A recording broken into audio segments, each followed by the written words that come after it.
je termine.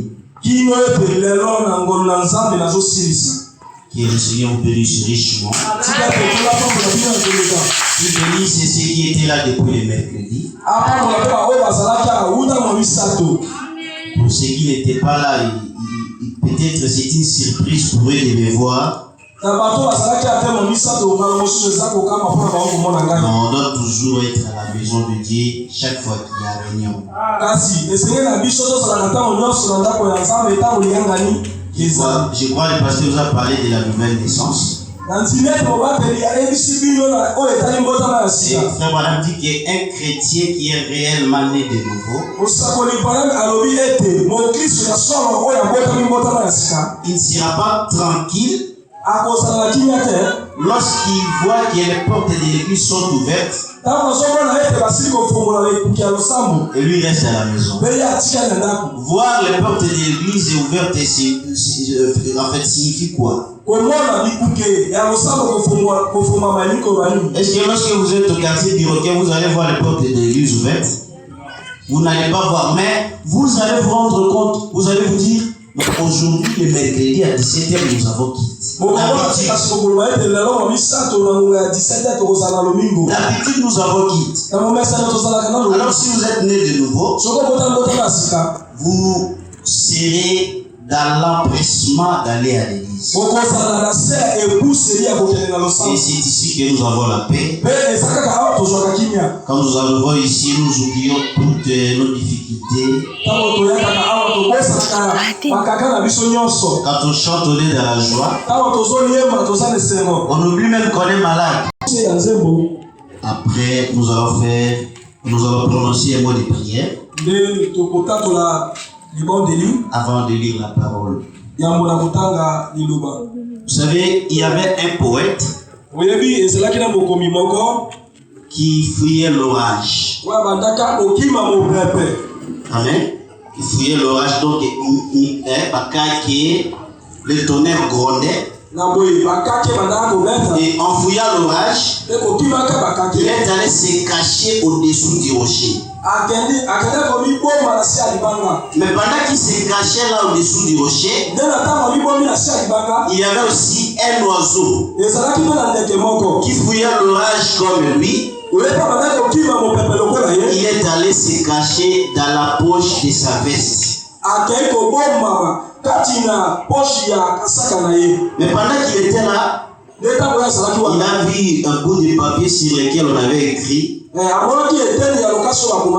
Christ est le rocher des sages. En lisant cela, en voyant l'oiseau dans sa poche,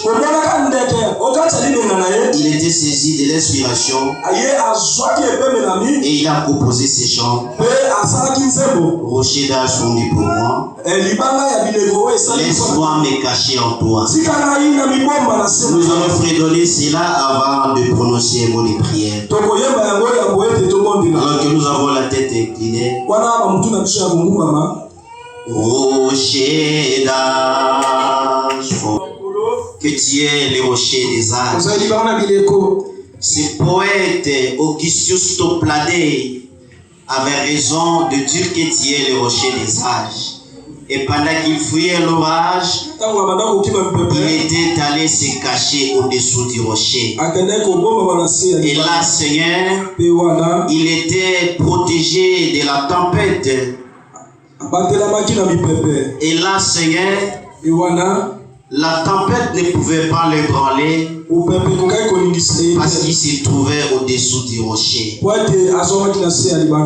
je me rappelle encore, Seigneur, dans la Bible, Élie, en fouillant Jézabel, pendant qu'elle voulait les tuer à cause de ta parole, il était allé se cacher au-dessous du rocher. Il était allé se cacher dans une caverne. Et là, Seigneur, il était protégé. L'ange lui avait apporté les gâteaux qui étaient préparés préparé sur des pierres. Et en mangeant cela, il avait retrouvé la force de marcher pendant 40 nuits et 40 jours dans le désert.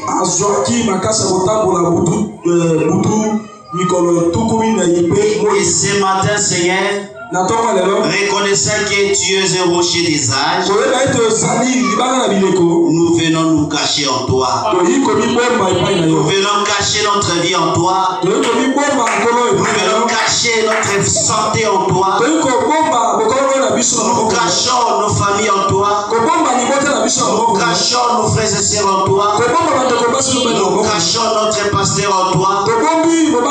Car c'est en toi que nous sommes en sécurité. Seigneur, nous sommes dans ta présence. Alors que nous sommes dans l'expectative d'écouter ta parole, nous te demandons de nous venir en aide.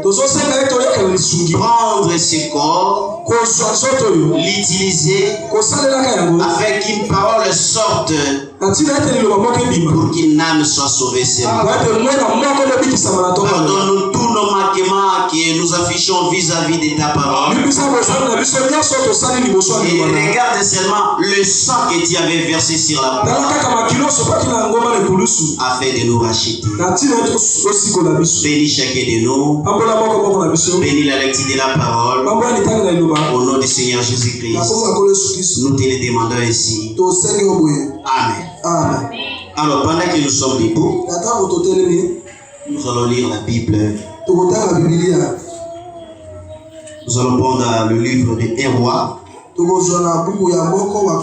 Hérois chapitre 17. Élie le Tishbite, l'un des habitants de Galade, dit à Cap.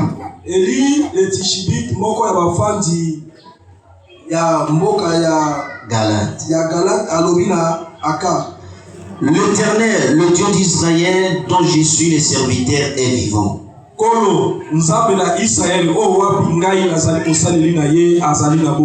Il n'y aura ces années-ci pas de rosée ni de pluie, sinon à ma parole.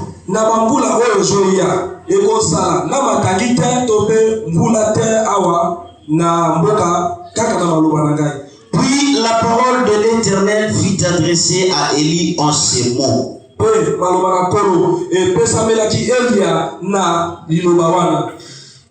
Part d'ici en direction de l'est et cache-toi près du torrent de Kérit.